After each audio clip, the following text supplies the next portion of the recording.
Online Learning in a Hurry, episode 15, keeping yourself organized online.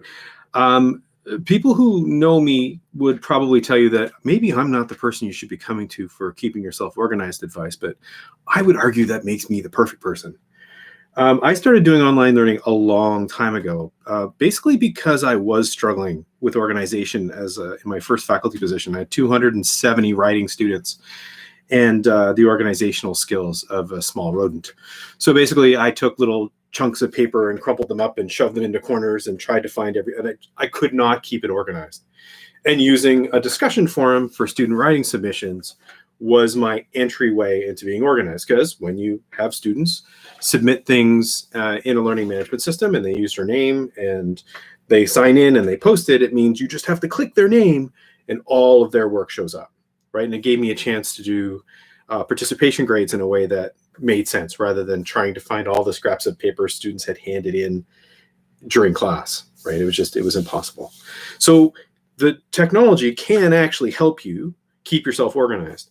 But there's a couple of things you should think about to begin with. And one of them is one of those things that maybe doesn't apply to our world right now, but certainly as you're planning out to the summer, and that's a little bit of advanced planning. So if you can organize yourself so that student submissions are coming in an organized, a tidy way, that's going to make a big deal.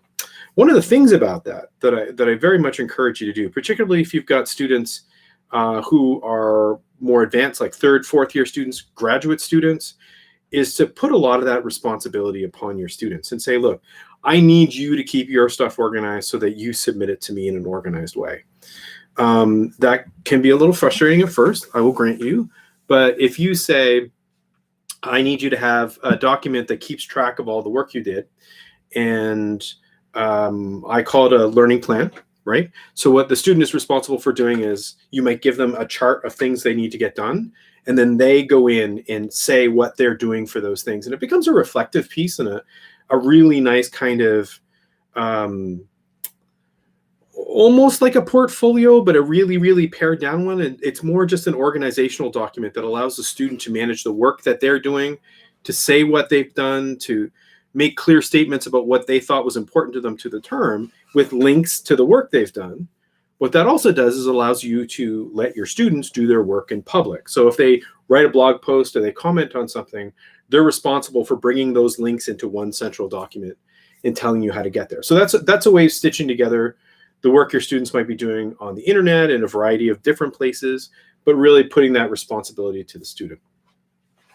From an organizational perspective as a teacher, you really just need to come up with a system that works for you. I know people who have a Word document open on their screen at all times where they just put their stuff in. So every link they get from somebody who says, hey, you should try this, to to-do lists and those things, they use one document on their screen and they put those things in. You can put it in a paper document if you want, though it is very hard to copy down links into a paper document. But you should have one place where you can put those things, because one of the things about transitioning to online, as you're trying to do this, is you are going to get a pile of advice. And some of that advice is going to be good, and some of it's going to be of lesser quality. And if you don't find a place to organize it and to do it, you will not be able to keep it. So it's not, keeping it in your email is not going to work for most people. I mean, maybe your email is fantastically organized, but keeping it in the places where you received it, the text message you got from somebody, the Skype message you got from somebody, that Zoom conference you were in, that's not going to work. You need a place to put this stuff. Diigo is a piece of software, Diigo, that you can use. It's free, that will allow you to collect links. There's ways of doing that. But you need a process that works for you. And that's the issue with working in an abundant environment. So if you're teaching face-to-face and another teacher comes over and gives you this amazing worksheet that's going to help you teach something, or this amazing assignment, well, you might print that and put it in a filing cabinet or throw it on the top of your desk.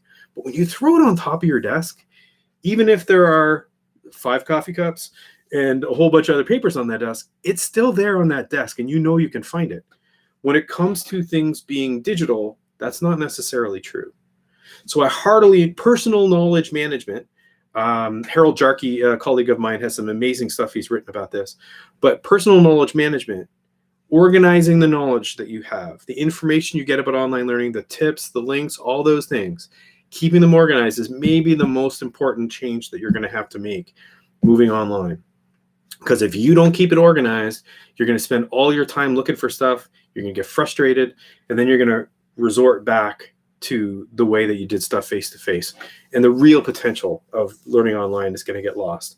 So it could be Word doc, could be something like Diigo, or scribble down the links with a piece of paper, whatever works for you. But try to keep yourself organized, and you'll get way better off as you go forward. Have a fantastic day, folks. We'll see you tomorrow.